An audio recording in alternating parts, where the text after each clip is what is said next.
Hello guys, welcome back to Be the Topper and this is the video of class 10th FMM MCQ। और क्योंकि अभी अभी मुझे पता चला है पेपर का नया जो पैटर्न आया है उसके हिसाब से बहुत सारे MCQ आपसे पूछे जाएंगे आपके एग्ज़ाम में। सो उसके लिए आपकी प्रिपरेशन के लिए मैं आपको MCQ बना के दे रही हूँ और ये पार्ट 1 है। इसके आगे भी मैं ट्राई करूँगी कि मैं अच्छे अच्छे पार्ट्स अच्छे क्वेश्चन आपके लिए लाते रहूँ। तो आज की वीडियो को हम लोग शुरू करते हैं। आज हमारे पास 10 क्वेश्चंस हैं और उसको आप ध्यान से सुनेंगे और बीच में मैंने आपसे एक क्वेश्चन पूछा है जिसका आंसर आपको मुझे कमेंट बॉक्स में देना है, ठीक है। अब हम डिस्कस करेंगे अपना पहला क्वेश्चन जो कि है question 1। What is the full form of SEBI. आपको सेबी का फुल फॉर्म बताना है। तो हमारे पास ऑप्शंस क्या हैं? Security exchange board of India, securities and exchange board of India, stock and exchange batch of India या फिर नन ऑफ द अबव। तो इस क्वेश्चन का सही आंसर है option second, securities and exchange board of India. और यहाँ पर अगर हम आपको डिफ्रेंशिएट करने के लिए बोले कि भाई क्या देखो अलग अलग जो चीज़ें हैं उसको भी एक बार देख लो, तो जो ऊपर वाला ऑप्शन है उसमें सिक्योरिटीज़ नहीं है और एंड नहीं है, ठीक है, ये आपको याद रखना है। और ये स्टॉक गलत है यहाँ पर और ये बैच गलत है और ये चौथा तो नन ऑफ द अबव है। तो आपको समझ में आ जाएगा अपना आप ही कि आपका कौन सा ऑप्शन सही है। अब आते हैं क्वेश्चन नंबर 2 पे जो कि है what is the full form of NSC. आपको एनएससी का फुल फॉर्म बताना है। तो ऑप्शंस है हमारे पास national stock exchange, nation stock exchange, national securities exchange या फिर नन ऑफ द अबव। तो इस क्वेश्चन का आंसर है नेशनल स्टॉक एक्सचेंज, ठीक है। नेशनल स्टॉक एक्सचेंज एनएससी का फुल फॉर्म है जिसका इंडेक्स हमारे पास होता है क्या? सीएनएक्स निफ्टी, ठीक है, जिसमें 50 कंपनीज रजिस्टर्ड होती हैं। अब आते हैं हम अपने थर्ड क्वेश्चन पे जो कि है व्हाई शुड वन इन्वेस्ट। तो किसी भी इंडिविजुअल को अपने पैसे को इन्वेस्ट क्यों करना चाहिए। तो हमारे पास जो ऑप्शंस है इसको हम ध्यान से पढ़ेंगे।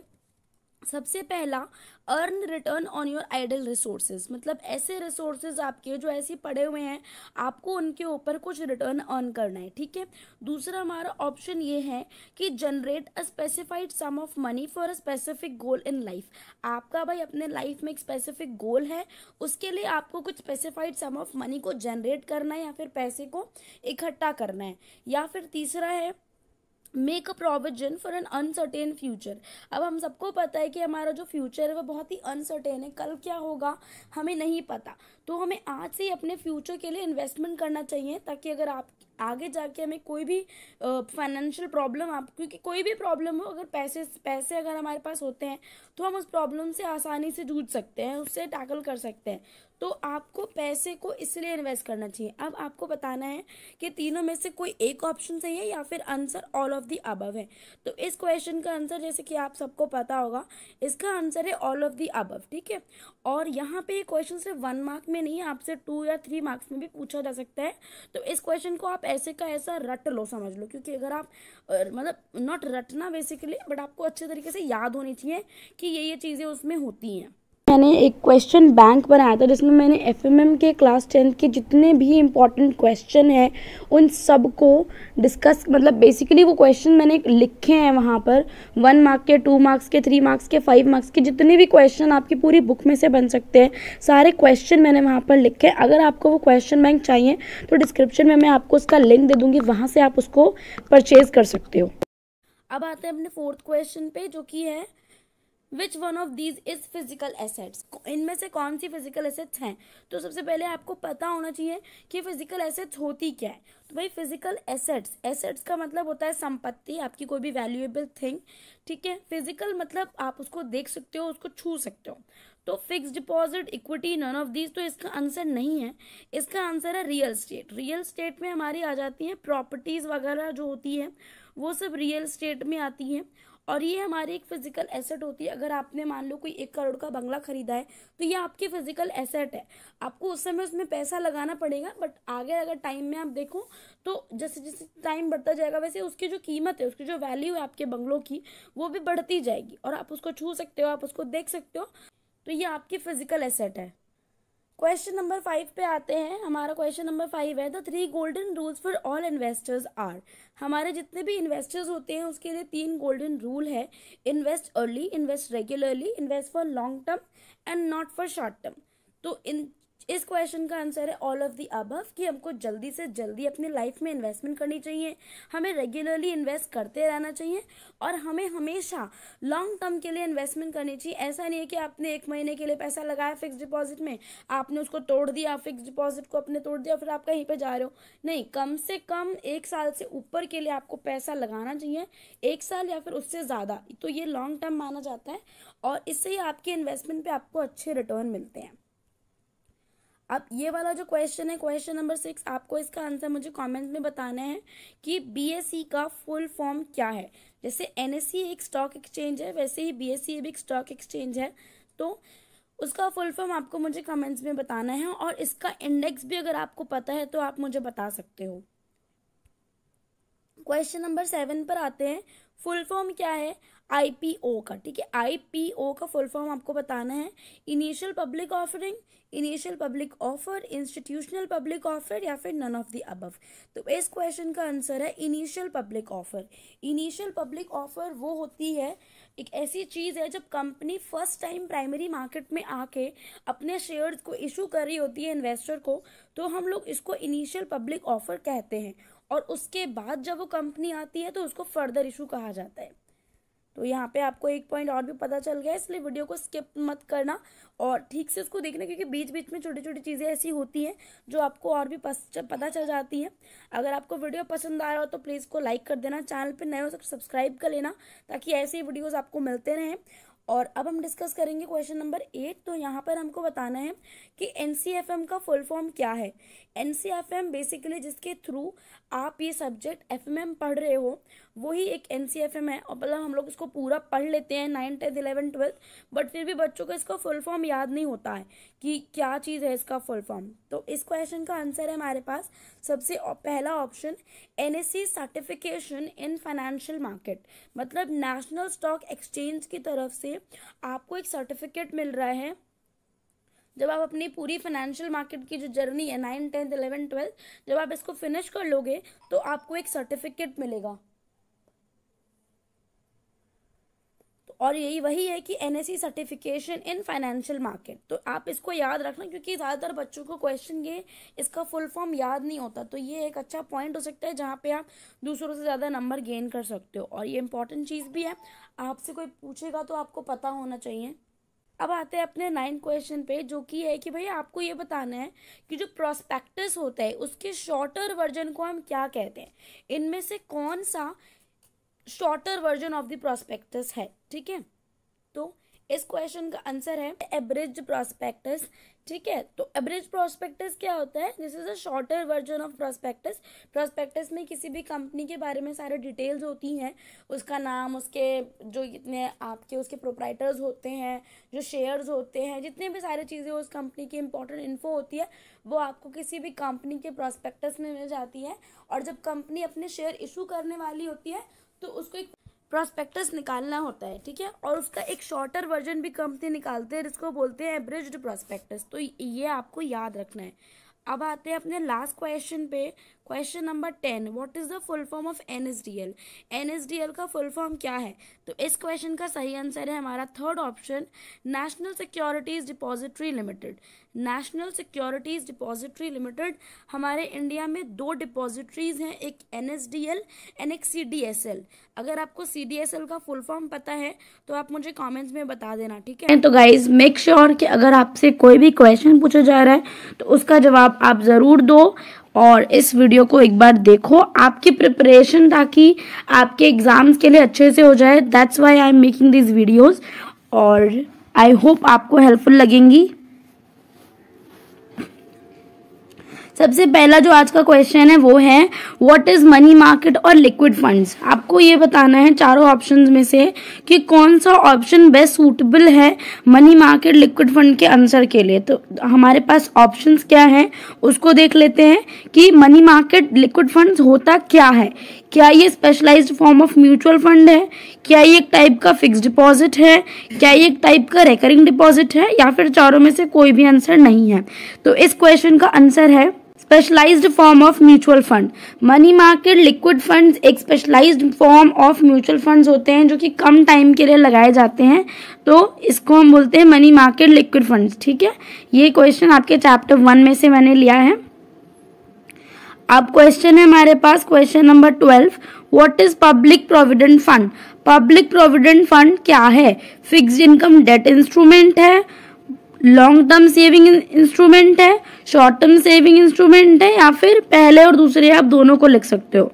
तो इस क्वेश्चन का आंसर है ऑप्शन नंबर हमारा 2, long term savings instrument. Public provident fund एक लॉन्ग टर्म सेविंग्स इंस्ट्रूमेंट है।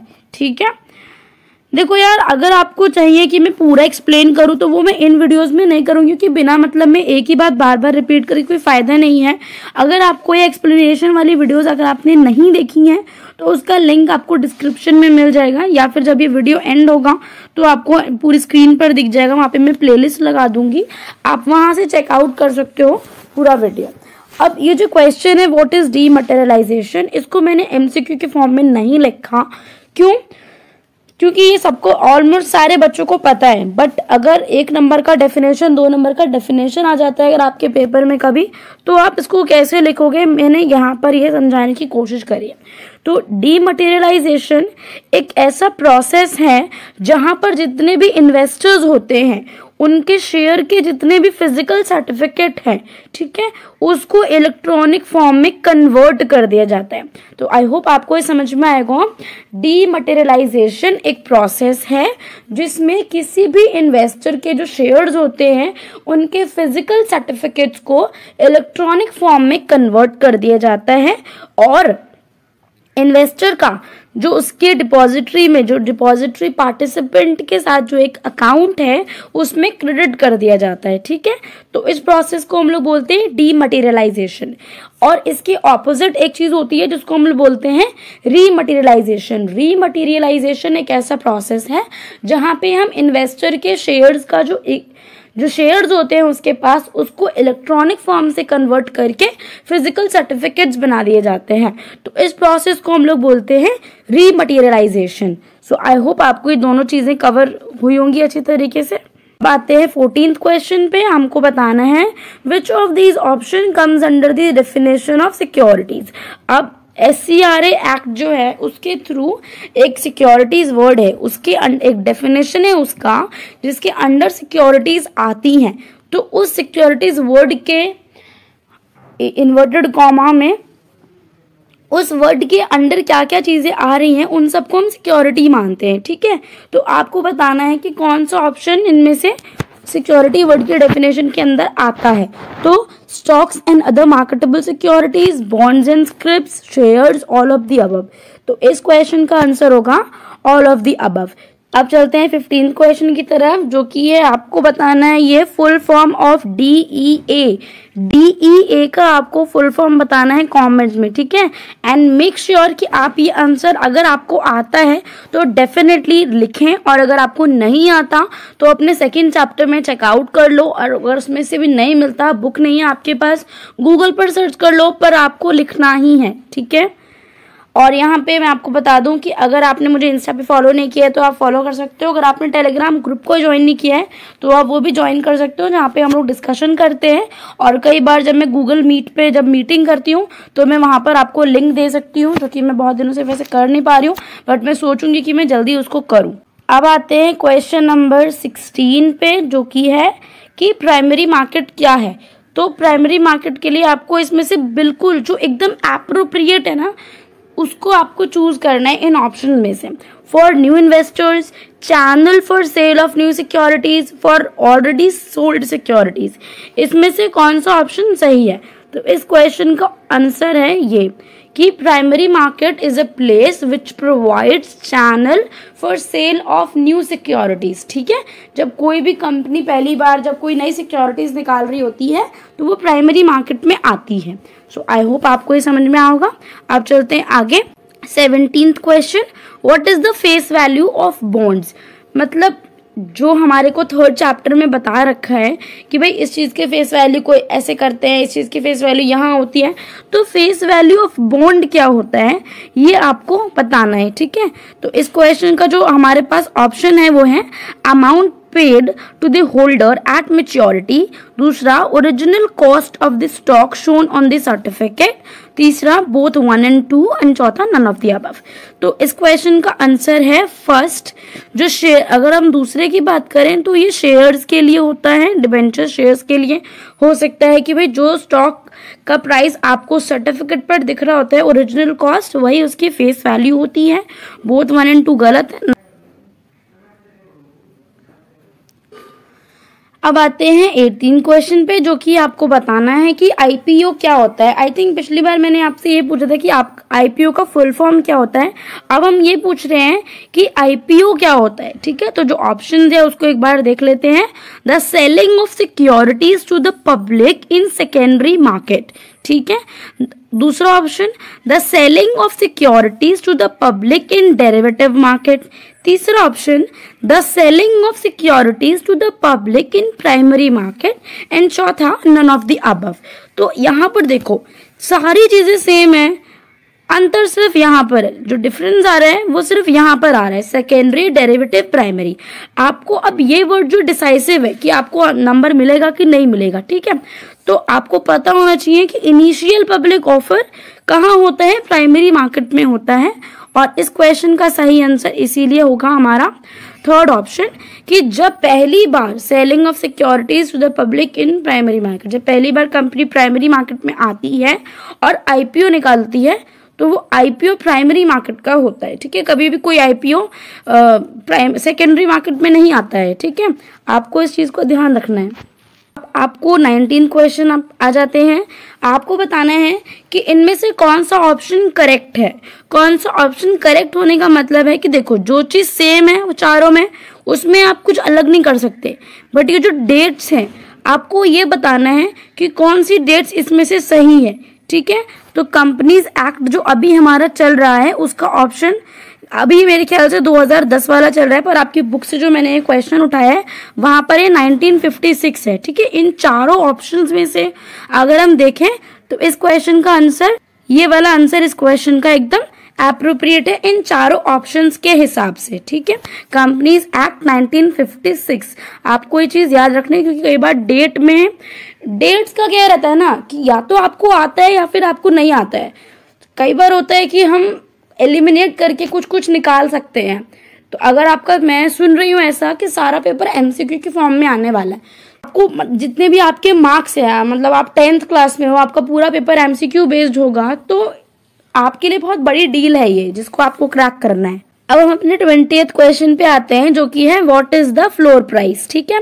तो इस क्वेश्चन को भी मैंने आपको एमसीक्यू की फॉर्म में नहीं दिया क्योंकि कुछ चीजें होती हैं जो आपको अगर मैं ऐसे क्लियर कर दूं तो अगर आपके सामने ऑप्शन में भी आएगा ना तो आप बता लोगे।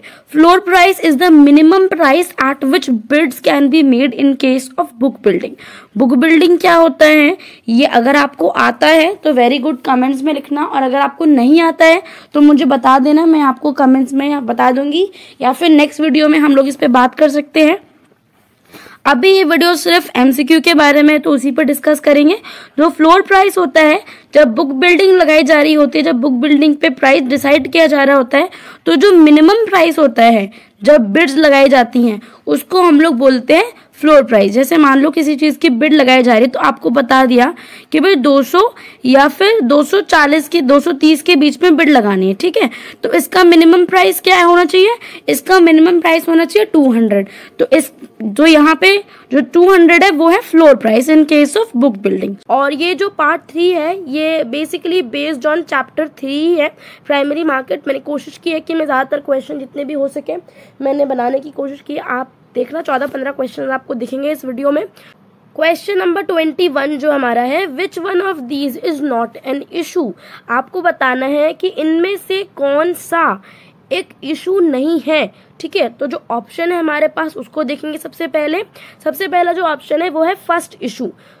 दूसरा राइट इशू, तीसरा पब्लिक इशू। तो अगर आपने ये जो इशू वगैरह पढ़ा है चैप्टर 3 में तो आपको पता होगा कि इस क्वेश्चन का जो आंसर है वो है फर्स्ट इशू, क्योंकि फर्स्ट इशू ये किसी तरीके का कोई इशू नहीं होता, ये हमें नहीं दिया गया है चैप्टर में। ठीक है, अब हम यहाँ पे ये भी समझेंगे कि राइट इशू और पब्लिक इशू क्या होता है।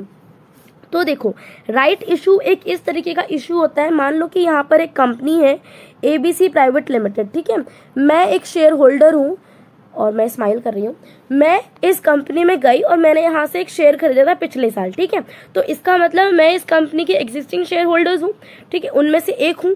तो अब ये जो कंपनी है जिसमें मैंने अपना शेयर लगा रखा था, ये कंपनी अगले साल फिर से इशू निकाल रही है अपने सिक्योरिटीज का। ठीक है, तो क्योंकि मैं इस कंपनी की एग्जिस्टिंग शेयर होल्डर हूँ तो मुझे एक राइट मिलेगा, एक अधिकार मिलेगा कि मैं इस कंपनी की सिक्योरिटीज को बाकी इन्वेस्टर्स से पहले खरीद सकती हूँ। ठीक है, तो ये हो गया राइट इशू। तीसरा है पब्लिक इशू। पब्लिक इशू क्या होता है? जब कोई भी कंपनी 50 और मोर इन्वेस्टर्स को अपनी इशू करती है सिक्योरिटीज, तो उसको बोला जाता है पब्लिक इशू। अब आते हैं अपने नेक्स्ट क्वेश्चन पे, जो कि है what is initial public offer. Initial public offer क्या होता है? कुछ पिछली वीडियो में मैंने आपसे ये पूछा था कि IPO का फुल फॉर्म बताओ, तो initial public offer is the full form of IPO। ठीक है, अब यहाँ पर हम बात कर रहे हैं कि ये कॉन्सेप्ट क्या है, what is the meaning of this term initial public offer. ठीक है, तो जो ऑप्शन है हमारे पास उसको देख लेते हैं एक बार कि इनिशियल पब्लिक ऑफर क्या होता है। Unlisted company makes a fresh issue of securities for the first time to the public। एक अनलिस्टेड कंपनी पहली बार जनता को अपने शेयर इशू कर रही है सिक्योरिटीज। दूसरा option, listed company makes a fresh issue of securities for the first time to the public. तीसरा, unlisted company makes a fresh issue of old securities for the first time to the public. चौथा, none of the above. तो इस question का जो सही answer है वो है 1, अनलिस्टेड कंपनी। कोई भी अनलिस्टेड कंपनी जो कि अभी तक लिस्टेड नहीं है एक्सचेंज पर, वो पहली बार पब्लिक को अपनी सिक्योरिटीज इशू कर रही है, तो इस चीज को बोला जाता है initial public offer. Question number 23, what is preferential issue. Preferential issue को हम लोग प्राइवेट प्लेसमेंट इशू भी कहते हैं। ठीक है, प्राइवेट प्लेसमेंट और प्रेफरेंशियल इशू, आप इस नाम से वैसे थोड़ा बहुत तो पता चल रहा है, बाकी अगर आपको अच्छे से और पता होगा तो आप बहुत श्योर हो गए MCQ का आंसर टिक करने में। तो इस क्वेश्चन का जो आंसर है वो है issue of securities to a selected group of people. ठीक है, जब कोई भी कंपनी एक सिलेक्टेड ग्रुप ऑफ पीपल को, जब कोई भी कंपनी 50 से कम इन्वेस्टर्स को अपने सिक्योरिटीज को इश्यू कर रही होती है तो उसको बोला जाता है प्रेफरेंशियल इशू। अब आते हैं अपने नेक्स्ट क्वेश्चन पे, जो कि है 24th, what is an issue price. Issue price क्या होता है? ऑप्शंस देख लेते हैं पहले। The price at which the company shares are offered to the public in secondary market. एक ऐसा प्राइस जिस पर किसी भी कंपनी के शेयर सेकेंडरी मार्केट में सेल होते हैं। ठीक है, पहला ऑप्शन। दूसरा, एक ऐसा प्राइस जिस पर किसी भी कंपनी के शेयर प्राइमरी मार्केट में सेल होते हैं। तो इस क्वेश्चन का जो आंसर होगा वो होगा सेकंड, कि the price at which the company shares are offered to the public in the primary market is an issue price. अब आते हैं 25th क्वेश्चन पे, जो कि है who decides the price of shares. Shares का प्राइस कौन डिसाइड करता है? तो इस क्वेश्चन का जो सही आंसर है वो है थर्ड, कोई भी इशूअर। इशूअर कौन होता है? किसी भी कंपनी, कोई भी कंपनी जो कि शेयर्स को इशू कर रही होती है, ठीक है, वो एक इशूअर होता है in consultation with merchant banker. Merchant banker भी एक पार्टिसिपेंट होता है मार्केट का। ठीक है, तो मर्चेंट बैंकर के साथ जो इशूअर होता है कंसल्ट करता है, उसके बाद किसी भी शेयर का प्राइस डिसाइड किया जाता है। और गाइज, अगर आपने अभी तक मुझे इंस्टा पे फॉलो नहीं किया तो वहाँ पे आप मुझे फॉलो कर सकते हो। अगर आपको कोई भी क्वेरी है तो आप पूछ सकते हो। यूट्यूब का चैनल सब्सक्राइब नहीं किया तो कर लो, और अगर आपने डिस्कशन ग्रुप ज्वाइन नहीं किया ना टेलीग्राम पे, तो वो आप डेफिनेटली कर लो, क्योंकि वहाँ पर एक डिस्कशन ग्रुप है हमारा जिसपे बहुत सारे बच्चे आपस में अपनी बात करते हैं और सब्जेक्ट जो भी होता है उनका, वो सबकी क्वेरीज भी वो लोग सॉल्व कर सकते हैं। अब ये आपको जो अंडरलाइन दिख रहा है ना सारा, ये पता है हुआ क्या है? ये मैंने वीडियो बना दिया बट वीडियो पॉज रह गया गाइस, इसके वजह से ये आपको सारा अंडरलाइन दिख रहा है। अब मैं इसको पहले हटा देती हूँ, उसके बाद हम देखेंगे। एक तो वैसे ही कोल्ड हो रहा है, ऊपर से ये पता नहीं क्या, आज बहुत ड्रामे हो रहे हैं वीडियो में। अब हम डिस्कस करते हैं अपना question number 26। Who decides cut off price? Cut off price कौन डिसाइड करता है? Issuer and lead manager. इस क्वेश्चन का जो आंसर होगा वो होगा इशूअर एंड लीड मैनेजर। अब हमारा आता है 27th क्वेश्चन, जो कि है who decides the price band? Price band कौन डिसाइड करता है? तो इस क्वेश्चन का आंसर होगा company in consultation with merchant banker. कोई भी कंपनी मर्चेंट बैंकर के संग कंसल्ट करके प्राइस बैंड को डिसाइड करती है। अगर आपको नहीं पता कि प्राइस बैंड क्या होता है तो मैं आपको बता देती हूँ। वैसे मैंने एक्सप्लेनेशन की वीडियो में सब बता रखा है, आप देख लेना, बट फिर भी बता देती हूँ एक बार। यहाँ पे जब बुक बिल्डिंग होती है, जहाँ पे हम लोग बिड लगाते हैं प्राइसेस के लिए, उसको बोलते हैं बुक बिल्डिंग, ठीक है। तो उसमें एक चीज होती है प्राइस बैंड। प्राइस बैंड क्या होता है? बेसिकली वहां पर हमारे पास मिनिमम एंड मैक्सिमम प्राइस होता है। जैसे मान लो यहाँ पर 200 है और यहाँ पर है हमारे पास 300। मैक्सिमम प्राइस है कि 200 और 300 के बीच में ही जो इन्वेस्टर्स हैं वो बिड लगा सकते हैं। तो इस तरीके से होता है प्राइस बैंड। आगे बढ़ते हैं नेक्स्ट क्वेश्चन की तरफ, जो कि है question number 28। Can open outcry system be used for book building? क्या open outcry system book building के लिए यूज किया जा सकता है? तो इस क्वेश्चन का आंसर होगा नो, ठीक है। ओपन आउटक्राई सिस्टम क्या होता है? जहां पर एक बड़ा सा हॉल होता था और यहाँ पर जितने भी सेलर, बायर, ब्रोकर्स और जितने भी इन्वेस्टर्स हैं, समझ लो सब कोई आते थे यहाँ पर, और उसके बाद जिसको भी जो शेयर बेचना होता था उसके बाद वो सब बताते थे कि देखो मेरे पास इस कंपनी का शेयर है, इतने रुपए में बेचूंगा, इतने क्वांटिटी ऑफ शेयर्स हैं। तो ये सारी चीजें बताते थे और जो बायर जिसको भी अच्छा लगता था वो लोग उसको परचेज करते थे। अब आते हैं अपने क्वेश्चन नंबर 29 पे, जो कि कह रहा है how long does it take to get the shares listed after issue? जब कोई भी कंपनी अपने शेयर्स को इशू करती है तो उसके बाद कितने दिनों का टाइम लगता है उन शेयर्स को लिस्टेड होने में? तो इस क्वेश्चन का सही आंसर है 12 डेज। और अभी वीडियो को स्किप मत करना, मैं आपको कुछ इंपॉर्टेंट बात बताने वाली हूँ। जो यहाँ पर T+2 डे है, ये जो T है इसका क्या मतलब होता है? ट्रेडिंग, ठीक है। ट्रेडिंग डे इसको माना जाता है बेसिकली। ट्रेडिंग +2 डेज, जिस दिन में आपने ट्रेडिंग किया, जैसे आपने मान लो कोई भी शेयर मंडे को खरीदा, ठीक है, तो वेडनेसडे तक वो शेयर आपके अकाउंट में ट्रांसफर हो जाएंगे, ठीक है। और वो कैसे ट्रांसफर होंगे? आपके डीमैट अकाउंट में। अब डीमैट अकाउंट क्या होता है? डीमैट अकाउंट वो अकाउंट होता है जिसमें आप अपनी जितनी भी आपने सिक्योरिटीज खरीदी हैं उन सबको इलेक्ट्रॉनिक फॉर्म में रख सकते हो। ये एक डिपॉजिटरी के साथ कनेक्ट होता है। अब आते हैं अपने 30th क्वेश्चन पे। In how many days allotment of share should be completed? जैसे मान लो कि मैंने ABC प्राइवेट लिमिटेड कंपनी को अपने पैसे ट्रांसफर कर दिए थे कि भाई मैं आपकी कंपनी के शॉप जो 100 सिक्योरिटीज है वो परचेज करूंगी, ठीक है। तो अब मेरे को अलॉटमेंट करने में कंपनी को कितना टाइम लगेगा? तो उस क्वेश्चन का आंसर है 8 डेज। 8 दिन कम से कम लग जाएंगे मेरे पास शेयर आने में, अलॉटमेंट होने में मुझे। अब question number 31। What is the full form of ROC? ROC का फुल फॉर्म ये होगा रजिस्ट्रार ऑफ कंपनीज, ठीक है। Question number 32। What is the listing of securities? Listing of securities का क्या मतलब है? तो लिस्टिंग ऑफ सिक्योरिटीज का मतलब है admission of securities.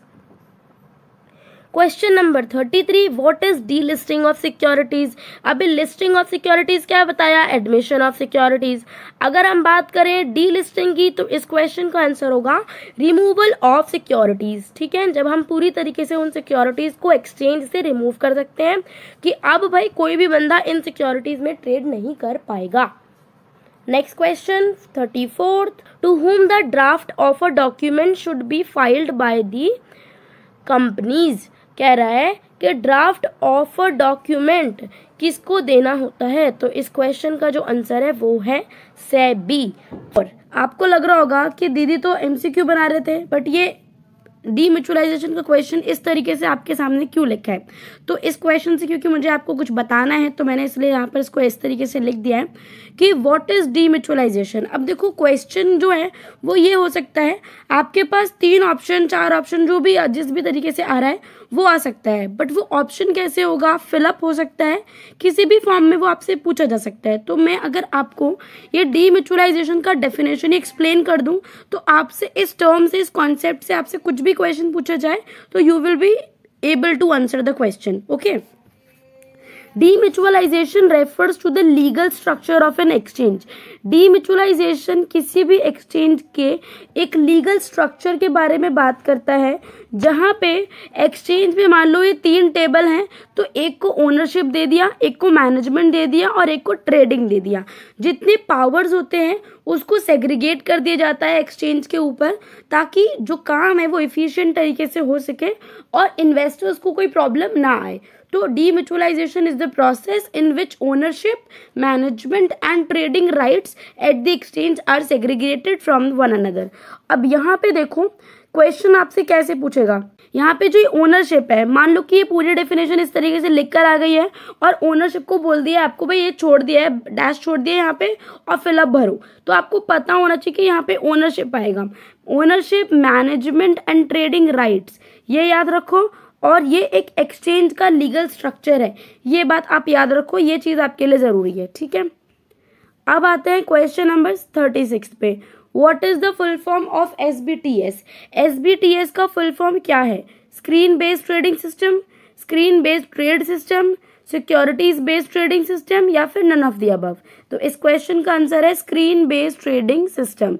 Screen based trading system ही हमारा नीट है, और इस सैटेलाइट कम्युनिकेशन सिस्टम, ये जो टेक्नोलॉजी है पूरी, इसको शुरू करने वाला कौन सा एक्सचेंज था? पहला नेशनल स्टॉक एक्सचेंज, इंडिया का स्टॉक एक्सचेंज है नेशनल स्टॉक एक्सचेंज, उसने स्क्रीन बेस्ड ट्रेडिंग सिस्टम शुरू किया जिसको नीट कहते हैं, और नीट का फुल फॉर्म मैं आपसे कई बार पूछ चुकी हूँ, तो आई होप आपको पता होगा। Question number 37, what is a contract note? Contract note क्या होता है? Confirmation of trades, contract notes, clients document या फिर नन ऑफ द अबव। तो इस क्वेश्चन का आंसर है confirmation of trade. Contract note is a confirmation of trade जो कि कोई ब्रोकर अपने क्लाइंट्स को देते हैं। जैसे मान लो मैं आपके पास आई, मैंने आपसे कहा कि भाई देखो मेरा ये ऑर्डर लगा देना, तो जैसे आपने मेरा ऑर्डर लगाया, आप ब्रोकर हो, आपने मेरा ऑर्डर लगा दिया, ऑर्डर लगाने के 24 घंटे के अंदर अंदर आपको मुझे एक कन्फर्मेशन ऑफ ट्रेड्स देना है। आपको एक पर्चे पे, मतलब समझ लो जैसे करें कि आपको मुझे एक विश्वास दिलाने के भी, देखो ये रिसिप्ट है, मैंने आपके ऑर्डर लगा दिए हैं, वो ट्रेड हो गया है, ठीक है। इस तरीके से आपकी सिक्योरिटीज के जितनी भी इन्फो है, कौन सी सिक्योरिटी से मैं लगाया, कितना पैसा लगाया, कितनी ब्रोकरेज चार्ज जाएगी, कितना टैक्सेस जाएगा, जितनी भी इन्फो होती है वो सारी कॉन्ट्रैक्ट नोट पे लिखी होती है। इन केस अगर आपने एक्सप्लेनेशन वाली वीडियो नहीं देखी है तो आपको नहीं पता होगा, तो मैंने उसके लिए बता दिया।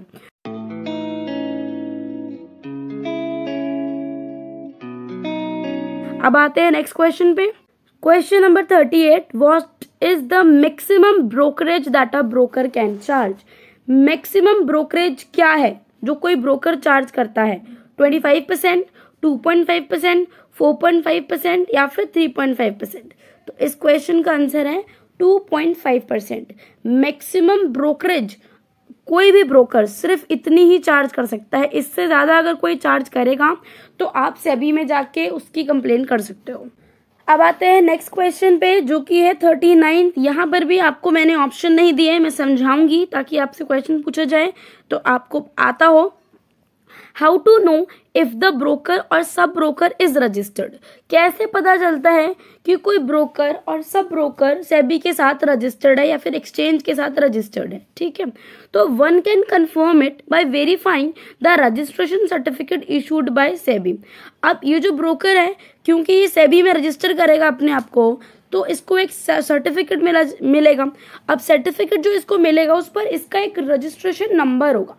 तो किसी भी स्टॉक ब्रोकर का जो रजिस्ट्रेशन नंबर होता है वो हमेशा INB से शुरू होता है। हमेशा कैसे शुरू होता है? INB से। अब मान लो कुछ नंबर दे दिया है आपको, INB उसके आगे लगा है, आगे आगे कुछ कुछ नंबर लिखा है। अब आपसे पूछेगा कि बताओ ये किसका रजिस्ट्रेशन नंबर है। ऑप्शन दे दिया कि broker, stock broker, sub broker, investor, issuer, कुछ भी ऑप्शन दे दिया मान लो। तो अगर आपको पता है कि INB से शुरू होने वाला रजिस्ट्रेशन नंबर किसी स्टॉक ब्रोकर का होता है तो आप फट से बता दोगे, ठीक है। तो ये कॉन्सेप्ट आपके लिए समझना जरूरी है। और किसी भी सब ब्रोकर के जो होते हैं, कोई भी रजिस्ट्रेशन नंबर अगर सब ब्रोकर का होगा तो वो INS से शुरू होगा। अब आते हैं अपने क्वेश्चन नंबर 40 पे। Who can offer portfolio management services. Portfolio management services आपको कौन इशू कर सकता है, यहाँ पे ई आना चाहिए। इसके ऑप्शन है इन्वेस्टर, इशूअर, इंटरमीडियरीज। इसका आंसर क्या होगा, इशूअर। कोई भी इशूअर ही पोर्टफोलियो मैनेजमेंट सर्विसेज दे सकता है आपको। अब हम आते हैं अपने 41 वाले क्वेश्चन पे, what is treasury bill. Treasury bill क्या है, और ये जो वीडियो है उसमें मैंने चैप्टर 4 सेकेंडरी मार्केट के क्वेश्चंस पे ज़्यादा फोकस किया है। आपको देखिएगा ज़्यादा क्वेश्चन मैंने वहीं से लेने की कोशिश की है। तो आपको बताना है कि ट्रेजरी बिल क्या है। शॉर्ट टर्म ब्रैकेट में up to 1 year bearer discount security issued by government, fixed income debt instrument, long term saving instrument, या फिर नन ऑफ द अबव। तो इस क्वेश्चन का आंसर होगा पहला, short term bearer discount security issued by government. अब आते हैं, what is zero coupon bond. Zero coupon bond क्या होता है, तो देखेंगे ऑप्शंस देखेंगे हम इस क्वेश्चन के। Bond issued at a discount and repaid at premium value. कोई भी बॉन्ड डिस्काउंट पे इशू किया जाए और उसको रीपे किया जाए प्रीमियम वैल्यू पे, ठीक है। दूसरा option, bond issued at discount, ये भी डिस्काउंट पे इशू किया जाए और रीपे किया जाए फेस वैल्यू पे। तीसरा option, bond issued at face value and repaid at a face value. चौथा, नन ऑफ द अबव। अब इस क्वेश्चन का सही आंसर आपको बताना है, तो इस क्वेश्चन का सही आंसर होगा second, bond issued at a discount and repaid at a face value. ठीक है, तो आप इसको याद रखना क्योंकि ये थोड़ा सा इंपॉर्टेंट क्वेश्चन है, हो सकता है आपसे पूछ लिया जाए। Question number 43, Indian stock market has returned about dash to investors on an average in terms of increase in share prices और capital appreciation annually। ये कह रहा है कि इंडियन सिक्योरिटी मार्केट ने अभी तक जो सिक्योरिटीज है उनके प्राइसेस में कितने % इंक्रीज किया है और कैपिटल एप्रिसिएशन किया है। कैपिटल एप्रिसिएशन का मतलब इंडियन मार्केट में लगा के कितना पैसा आपका, कितना % आपका पैसा बढ़ा, तो ये आपको बताना है। 15%, 24%, 16% या फिर 45%। तो इस क्वेश्चन का आंसर होगा 16%। Question number 44, what is a dividend. तो डिविडेंड एक परसेंटेज होती है of the face value of a share that a company returns to its share holders from its annual profit. किसी कंपनी को, जो जैसे कि आपने किसी कंपनी से शेयर खरीदा तो वो कंपनी आपको डिविडेंड देगी। अब वो कंपनी आपको डिविडेंड किस तरीके से देती है, जितना प्रॉफिट उसको होता है और जितने शेयर आपने खरीदे होते हैं, आपके शेयर्स के आपके नंबर ऑफ शेयर के प्रपोर्शन में आपको डिविडेंड मिल जाता है। बेसिकली जैसे हम बैंक में पैसा जमा कराते हैं तो इंटरेस्ट मिलता है, ऐसे ही जब हम सिक्योरिटीज खरीदते हैं तो हमको डिविडेंड मिलता है, जो कि शेयर की फेस वैल्यू के हिसाब से होता है, शेयर की क्वांटिटी के हिसाब से होता है। व्हाट इज अ बिड, आपको बताना है कि बिड क्या होता है। बुक बिल्डिंग वाला जो प्रोसेस है उसमें बिड और आस्क प्राइस आपने बहुत अच्छे से पढ़ा होगा अगर एक्सप्लेनेशन वाली वीडियोस देखी हैं तो, और नहीं देखी हैं तो लिंक डिस्क्रिप्शन में है, देख लेना। Buyers price, markets price, sellers price या फिर नन ऑफ द अबव। तो इस क्वेश्चन का आंसर है buyers price. Next question, what is ask price. Ask price क्या होता है, buyers price, sellers price, face value, discount value. तो इस क्वेश्चन का आंसर होगा sellers price. Next question, what is diversification. Diversification क्या होता है, रिस्क मैनेजमेंट टेक्निक है, converting securities in electronic form, converting securities in physical form या फिर नन ऑफ द अबव। तो इस क्वेश्चन का जो आंसर है वो है रिस्क मैनेजमेंट टेक्निक। डाइवर्सिफिकेशन एक रिस्क मैनेजमेंट टेक्निक है जिससे आप क्या करते हो, मान लो आप मार्केट में नए आए हो या फिर आप पुराने भी हो, तो आप ये चीज कर सकते हो कि आपके पास अगर मान लो 10 लाख रुपए है तो ये सोचो कि अगर आपको पता है कि ज्यादा प्रॉफिट मुझे इक्विटी में होगा तो करीब आप अपने पैसे को मान लो कि 2 से 3 लाख आप इक्विटी में डाल दो, 1 लाख का आप फिक्स डिपॉजिट करा दो, कुछ पैसे को आप म्यूचुअल फंड में लगा दो, कुछ का आप बॉन्ड खरीद लो। इस तरीके से जो करते हैं उसको बोलते हैं रिस्क मैनेजमेंट टेक्निक। मतलब हम अपने रिस्क को डाइवर्सिफाई करते हैं कि अगर भाई मुझे अगर मान लो यहाँ से रिस्क हो जाता है तो कम से कम मुझे यहाँ से तो प्रॉफिट मिलेगा, तो मेरा ओवरऑल सारा मेरे पैसे का कोई नुकसान नहीं होगा, मुझे प्रॉफिट ही हो जाएगा ओवरऑल अगर मैं देखूंगी तो इसको बोलते हैं डाइवर्सिफिकेशन। कन्वर्टिंग सिक्योरिटीज इन इलेक्ट्रॉनिक फॉर्म, फिजिकल सिक्योरिटीज को अगर आपको इलेक्ट्रॉनिक फॉर्म में कराना है तो उसके लिए एक प्रोसेस होता है और जिस प्रोसेस का नाम होता है डीमटीरियलाइजेशन। और ये जो तीसरा है converting securities in physical form, इसका क्या मतलब होता है, इसके लिए एक टर्म में आप क्या बताते हो ये आपके लिए क्वेश्चन है कि जब हम इलेक्ट्रॉनिक फॉर्म में जो सिक्योरिटीज़ हैं, जब हम उनको फिजिकल फॉर्म में कन्वर्ट कराते हैं तो उस प्रोसेस को क्या कहा जाता है। ये आपका क्वेश्चन है आज का, जिसका आंसर आपको कमेंट बॉक्स में देना है। अब आते हैं 48 पे, व्हाट इज मैच्योरिटी। मैच्योरिटी क्या होती है? Date on which the bond matures, date on which the share is purchased, date on which the company has started, या फिर नन ऑफ द अबव। एक ऐसा डेट जिसपे कोई बॉन्ड की मैच्योरिटी होती है, एक ऐसी डेट जिसपे कोई शेयर परचेज किया हो आपने, या फिर कोई ऐसी डेट जिसपे कोई कंपनी शुरुआत हुई हो। तो इस क्वेश्चन का आंसर है option number 1, date on which the bond matures. Question number 49, what is a coupon. Coupon आपको बताना है क्या होता है। ऑप्शन है हमारे पास periodic interest payments that are made by the borrower. Second, periodic interest payments that are not made by the borrower. Both 1 and 2 and none of the above. तो इस क्वेश्चन के जो ऑप्शन है, ये मैं ये नहीं बोलूँगी एकदम करेक्ट है, बट आपको जो अप्रोप्रिएट होता है वो चुनना है। अब इसमें और इसमें कोई ज़्यादा अंतर नहीं है, बट नॉट का अंतर है। तो अगर आपने हड़बड़ाहट में नॉट नहीं देखा तो आप सेकंड आंसर मार्क करके आ जाओगे, फिर आपको दुख होगा कि मेरा गलत हो गया। तो ऑप्शन आपको बहुत ध्यान से पढ़ना है, ठीक है। तो इस क्वेश्चन का जो आंसर है वो है पहला, periodic interest payments that are made by the borrower, और ये बॉन्ड के केसेस में होता है। Question number 50, CG 2008, which government has issued this bond. अब ये एक बॉन्ड का नंबर है CG 2008। आपसे पूछ रहा है कि इस बॉन्ड को किस गवर्नमेंट ने इशू किया है। ये आपको पता होना चाहिए कि कोई भी bond only and only government he issue कर सकती है, कोई भी प्राइवेट कंपनी बॉन्ड इशू नहीं करती है। तो आपको ये पता होना चाहिए कि हम ये कैसे पता लगाएंगे, इस बॉन्ड का नंबर देख के हमें कैसे पता चलेगा कि किस गवर्नमेंट ने इसको इशू किया है। तो central government, state government, local government, या फिर डिपॉजिटरी। तो क्योंकि यहाँ पे CG लिखा है तो उससे आप समझ लो कि इस क्वेश्चन का आंसर है central government. So I hope आपको वीडियो पसंद आई होगी। Thank you so much for watching. मिलेंगे नेक्स्ट वीडियो में। Till then do like, share and subscribe my channel. Bye bye.